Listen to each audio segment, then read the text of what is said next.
আসসালামু আলাইকুম, কেমন আছেন সবাই? আশা করি সবাই ভালো আছেন। আমিও ভালো আছি। আর আদরি ব্লগস থেকে সবাইকে স্বাগত জানাই।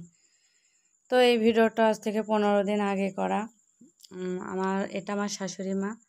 তো আমার শাশুড়ি মা ঈদের আগে থেকে বলছিল ছোট মেয়ের বাসায় বেড়াতে যাবে। মানে তিনি এখন মুরব্বি হয়ে গেছে, অসুস্থ হয়ে বিছানায় পড়ে থাকে। তো ভালো লাগছিল না, তো আমাকে বলছিল যে আমাকে রেখে আসো, আমাকে দিয়ে আসো মেয়ের বাসায়। আমি বললাম পারবো না। তো বলছে নাহলে আমাকে একটা গাড়ি ভাড়া করে দাও। তো আমি বললাম না, তখন আমি যদি দিয়ে রেখে আসি মেয়ের বাসায় বা একটা গাড়ি ভাড়াকে তুলে দিই, তখন আমার দোষ হবে যে দেখার ভয়ে টানার ভয়ে মেয়ের বাড়িতে রেখে আসছে বেটার বউ। আমি বললাম পারবো না। তো ওনার ছোটো মেয়ের জামাইকে উনি ফোন দিয়ে খবর দিয়েছে উনি যাবেন। তো ওনার ছোটো মেয়ে আর জামাই এসে নিয়ে গেছিলো। তো 5 দিন পরে দুপুরবেলা হঠাৎ আমার নন্দী ফোন দিয়ে বলছে, ভাবি তাড়াতাড়ি একটা গাড়ি রিজার্ভ করে নিয়ে আসেন, মা তো স্টপ করছে।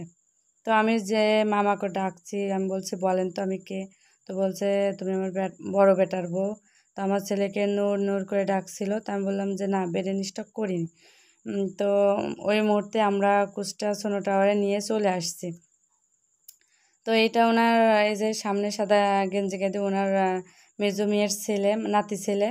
তো নাতি ছেলেকে দেখে কান্না করে দিয়েছে, কাঁদছিল। তো আমার ননদের ছেলে, ওরা কুষ্টাতে এখানেই থাকে। তো হয়তো বা আমার ননদ ফোন দিয়ে ছেলেকে বলেছে, খবর পেয়ে দেখতে এসেছে। তো আমার শাশুড়ি মার ব্লাড নিল, পরীক্ষা নিরীক্ষা করে ওনাকে বাড়ি পাঠিয়ে দিয়েছে। এখন ওই রিপোর্ট বের হয়নি।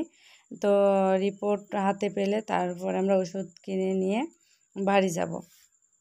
তো আমরা আর সোনো ওয়ানে আজকে এতটা পরিমাণ ভিড়, মানুষের ঢল বলা যায়। আর এখান থেকে সোনো টু, সোনোপুর থেকে সোনো ওয়ান সারাদিন দৌড়াদৌড়ি করছে আমি আর আমার হাজব্যান্ড। তো একদম শরীর একদম, এখন বাজে রাত 11টা বাজে। তো ওই রিপোর্ট পাওয়ার অপেক্ষায় বসে আছি। তো এই যে একদম ক্লান্ত হয়ে গেছি, সারাদিন খাওয়া নাই দাওয়া নেই, একদম শরীর খারাপ হয়ে গেছে। তার ভালো লাগছে না, মানে হাঁটতে পারছি না, আর হাঁটাহাঁটি করতে করতে পা ব্যথা হয়ে গেছে। আর আমিও মনে হয় মানে এতটা ক্লান্ত হয়ে গেছি, আর ভালো লাগছে না, বসেও থাকতে পারছে না।